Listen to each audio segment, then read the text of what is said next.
যখন দেখবেন আপনার শত্রু বেড়ে গেছে তাহলে বুঝবেন আপনি একজন সফল মানুষ, কারণ ব্যর্থতা নয়, মানুষ হিংসা করে সফলতায়। আসসালামু আলাইকুম, সবাই কেমন আছেন? আলহামদুলিল্লাহ, আমি অনেক ভালো আছি। আজকের ব্লগটা সকাল থেকেই শুরু করেছি। সকালবেলা কুয়াশার ভিতর ছেলেকে একটু রাস্তা পর্যন্ত নিয়ে গিয়েছিলাম, তারপর বাড়িতে এসে নাস্তার জন্য আটা কাই করে রুটি বানাতে বসে গেছি। কয়েকদিন যাবত মনে হয় নিম্নচাপ শুরু হয়েছে, আর আমার এই পরিমাণ ঠান্ডা লেগেছে যার কারণে 2-3 দিন যাবত ভিডিও দিতেছি না, কারণ বড় ভিডিওতে ভয়েস দিতে গেলে অনেক কষ্ট হয়। তো যাই হোক, আমি আস্তে আস্তে রুটিগুলো সুন্দর করে বানিয়ে নিচ্ছি। আমার রুটি মোটামুটি বানানো শেষ, তারপর ভাজার জন্য তাওয়া বসিয়ে দিয়েছি। এখন আস্তে আস্তে সুন্দর করে রুটিগুলো ভেজে নিব। মাশাআল্লাহ, মোটামুটি ফুলকো ফুলকো হয়েছে। সেদিন এক ভাই আমার রুটির যে প্রশংসা করেছে, মানে আবরা থাবরা তুমরা হামরা, মানে কি যে বলেছে উনি, আমার অনেক হাসি পেয়েছিল। তারপর ছেলে এসে নাস্তাটা খেয়ে নিচ্ছে, আর এদিকে একদম দুপুরবেলা চলে এসেছি রান্নাঘরে। চুলায় ফ্রাই প্যান বসিয়ে দিয়েছি, এর ভিতরে তেল দিয়ে এখন আমি মাংসগুলো একে একে দিয়ে দিচ্ছি। আমি রোস্ট রান্না করব,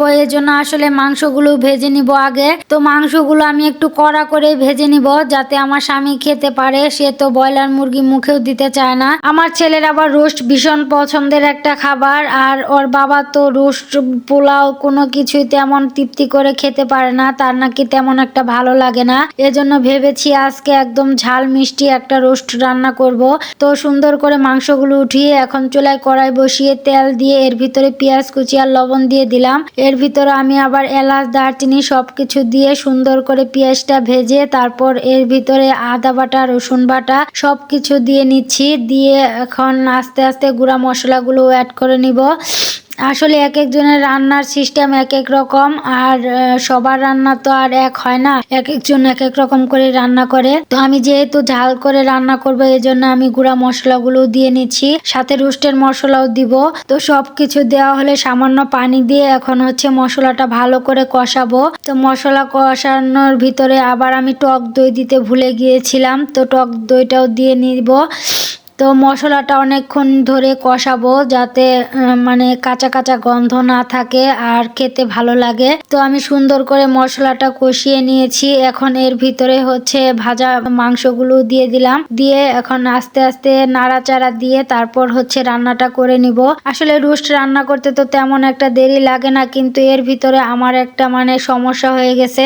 আমার একটা চুলায় একদম জাল কম জ্বলতেছে, এটা ভেবেই আমার মানে একদম অবস্থা খারাপ, যে গ্যাস মনে হয় শেষ হয়ে যাচ্ছে। তো আমার মাংসটা আমি সুন্দর করে কষিয়ে এখন একটু পানিও দিয়ে দিলাম। এখন আস্তে আস্তে জাল করে তারপর নামিয়ে ফেলবো।